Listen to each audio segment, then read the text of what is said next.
لگتا ہے میں نے زندگی میں صرف ایک چیز سیکھی ہے، اور میں تمہیں کوئی کتابی باتیں کہہ کر موٹیویٹ کرنے کی کوشش نہیں کروں گا، بلکہ ایک سچ بتاتا ہوں تمہیں۔ اگر اللہ تمہیں یہاں تب لے آیا ہے تو اس نے آگے کے لیے بھی بہت کچھ سوچ رکھا ہوگا۔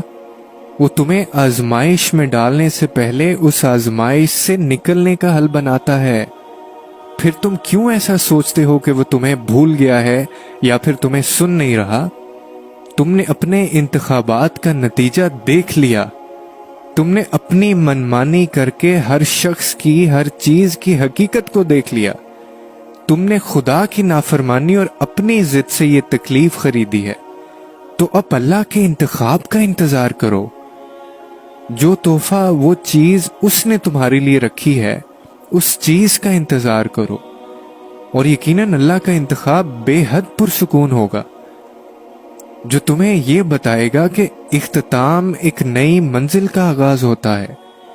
اس شخص کا انتظار کرو جو اللہ نے تمہارے لیے چن کر رکھا ہے، جو تمہیں اپنی محبت سے یہ سکھائے گا کہ سب ایک جیسے نہیں ہوتے، جس کو دیکھ کر تمہارا سر سجدہ شکر سے نہیں اٹھے گا، جس کو پا کر تم آسمانوں کی جانب نظر دوڑاؤ گے اور کہو گے کہ میں ہی نادان تھا، جو نافرمان تھا، مگر تو تب بھی رحیم تھا اور تو اب بھی رحیم ہے۔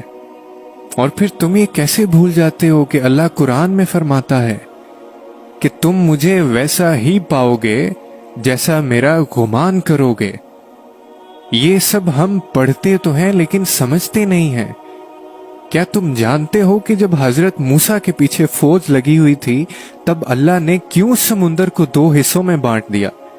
کیا تم جانتے ہو کہ جب حضرت ابراہیم کو آگ میں جانے کا حکم دیا گیا تو اس نے کیوں اس آگ کو ٹھنڈا کر دیا؟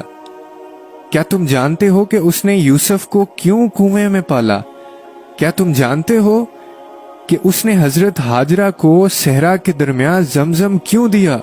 کیوں اس نے حضرت یونس کو مچھلی کے پیٹ میں بھی محفوظ رکھا؟ ان سب میں بس ایک چیز مشترک تھی، اور جانتے ہو وہ کیا تھی؟ وہ تھا یقین، تقوی۔ صرف اس لیے کہ ان میں سے کسی نے ہمت نہیں ہاری، انہوں نے یقین رکھا کہ خدا رستہ نکالے گا، اور دیکھو خدا نے رستہ نکالا۔ وہ سب اس پہ یقین رکھ کے آگے بڑھتے رہے، اور دیکھو اس رب نے بھی انہیں مایوس نہیں کیا۔